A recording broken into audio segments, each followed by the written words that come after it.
रसोई का बंटवारा मतलब परिवार का बंटवारा। तुम्हारी मति मारी गई थी का दुर्गा? ऐसी लड़की को तुमने घर में कदम भी कैसे रखने दिया? परिवार तोड़ने वाली लड़की इस घर की बहू हरगिज नहीं बन सकती।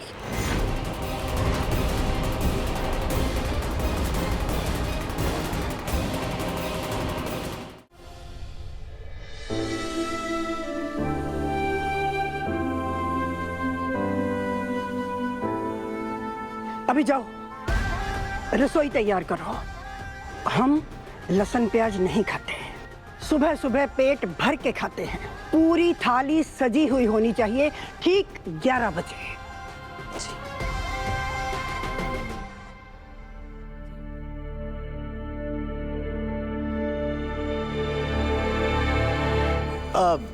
हम मदद करके आते ना। तुम्हारी गुलामी शुरू हो गई? रसोई की तरफ नजर घुमा के भी नहीं देखोगे।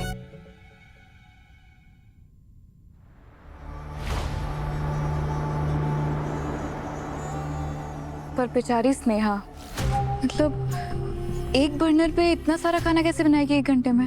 प्रॉब्लम नहीं हो जाएगी उसे? क्यों जलन हो रही है का? कभी रसोई में गई हो पर कटी? हमारी बेटी की रसोई में 4-4 बर्नर वाला चूल्हा है।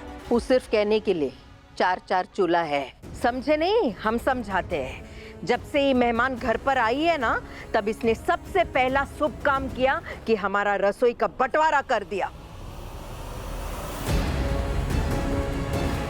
एक तरफ ही मेहमान अलग खाना बनाती है अपने लिए और एक तरफ हमारे घर का खाना बनता है वो 4-4 बर्नर पर।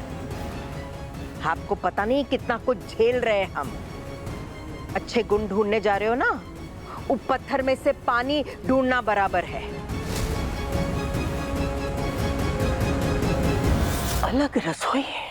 जी नानी माँ, मतलब स्नेहा ने आते ही रसोई अलग कर दी थी क्योंकि उसे लगता है कि माँ जिस तरीके से कमाती है वो गलत तरीके से कमाती है।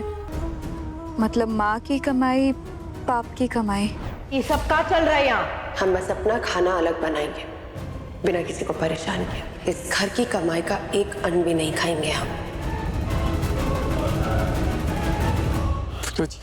ये काली बिल्लियां ना बहुत आग लगाती हैं। इसका कुछ इंतजाम करना पड़ेगा, तो भाभी को चैन से जीने नहीं देगी, हम इसको शांति से रहने नहीं देंगे इस घर में, बता रहे हैं आपको। जाने दे, माँ की मेहमान है, नाम ये कंटाप लगाई किसके? रसोई का बंटवारा मतलब परिवार का बंटवारा। तुम्हारी मति मारी गई थी का दुर्गा? ऐसी लड़की को तुमने घर में कदम भी कैसे रखने दिया? परिवार तोड़ने वाली लड़की इस घर की बहू हरगिज नहीं बन सकती।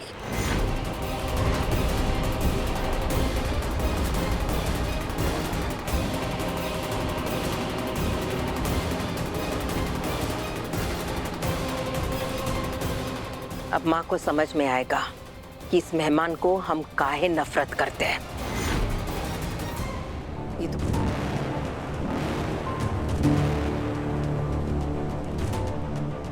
स्नेहा कुमारी,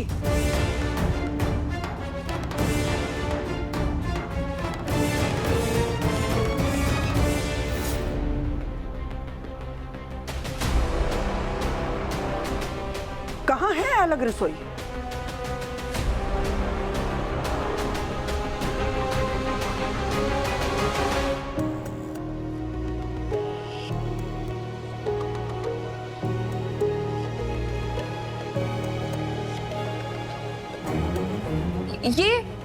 ये साइड इसी की है। देखो जी, अलग रसोई थी लेकिन अब आपके सामने अच्छा बनने की कोशिश करेगी। इसका नाटक तो हम बहुत अच्छे से जानते पहले से। ये का करती है और का नहीं। ढोंग रचा रही है बस तुम्हारे सामने, ढोंग। हम कोई ढोंग नहीं कर रहे हैं। हम बस इतना कहना चाहते हैं कि आज के बाद दूसरी रसोई की जरूरत नहीं पड़ेगी।